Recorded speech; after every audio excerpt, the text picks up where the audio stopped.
Presta atenção aqui no que nós vamos ouvir aqui. Como pastor de vocês, é o meu dever estar sempre alerta e atento aos acontecimentos da nossa sociedade e aos acontecimentos espirituais. E como pastor, é o meu dever conduzir o rebanho que o Senhor me confiou. E eu preciso estar continuamente diante da presença de Deus, para que eu saiba discernir os tempos, para que eu ouça a sua voz e possa então dirigir a igreja segundo aquilo que o Espírito nos inspira através da sua palavra.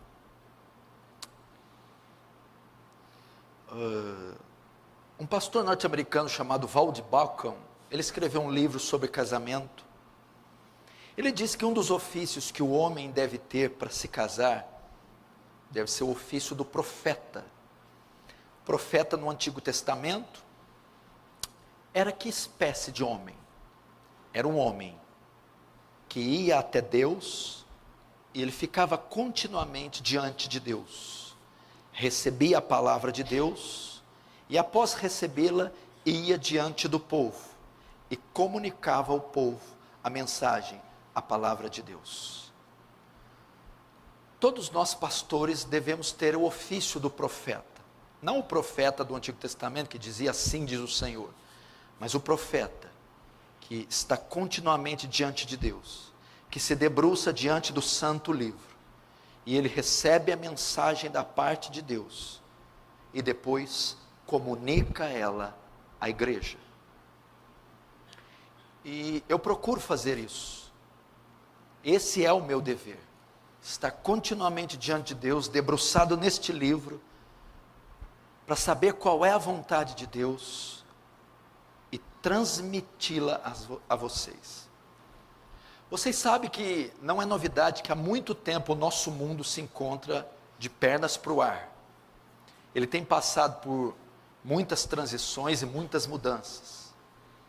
E no nosso país não é diferente. Talvez o nosso país seja um dos que mais tem sido afetado por essas mudanças. Principalmente neste último semestre, neste ano de 2018. Você vê o que nossa nação tem passado. Nessa última semana, você viu, os jornais do Brasil e do mundo todo noticiaram o atentado que o candidato a presidente da República, Jair Bolsonaro, sofreu. Um atentado de morte, em uma passeata na cidade de Juiz de Fora. Ele foi vítima de uma facada, que penetrou no seu abdômen, 12 centímetros, e quase tirou a vida dele. E eu tinha ouvido isso por cima. Depois, no mesmo dia à noite, eu vi uma foto de Bolsonaro na UTI. A foto mostrava da cintura para cima sem camisa, cheio de aparelhos, respirando ali por aparelhos, sendo medicado. E aquilo me chocou muito, me chamou muita atenção, que eu pude ver a nossa fragilidade. Um simples metal, um simples punhal, penetrado alguns centímetros dentro da nossa carne, é suficiente para tirar a nossa vida. E eu vi que podia ser eu vi o inseto que eu sou, uma coisa de nada, põe fim à nossa história inteira, bota a gente 7 palmos debaixo da terra. Só que isso trouxe mais. Ao ver aquele fato e ver como o nosso país está fervilhando, um homem se candidatando, condenado em segunda instância, preso de dentro da cadeia, fazendo discurso, se candidatando. Você vê que situação que nós estamos. As mudanças, a audácia dessas pessoas, a corrupção do gênero humano está chegando a níveis insuportáveis. Então você começa a olhar o cenário e você começa a ter um choque. Uma notícia vai levando as outras.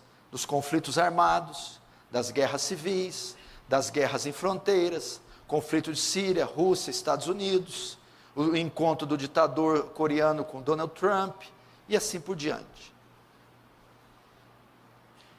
Eu, voltando da África, vendo a condição espiritual, a condição moral daquela cidade, daquele país, e isso invariavelmente nos leva para a profecia bíblica do fim.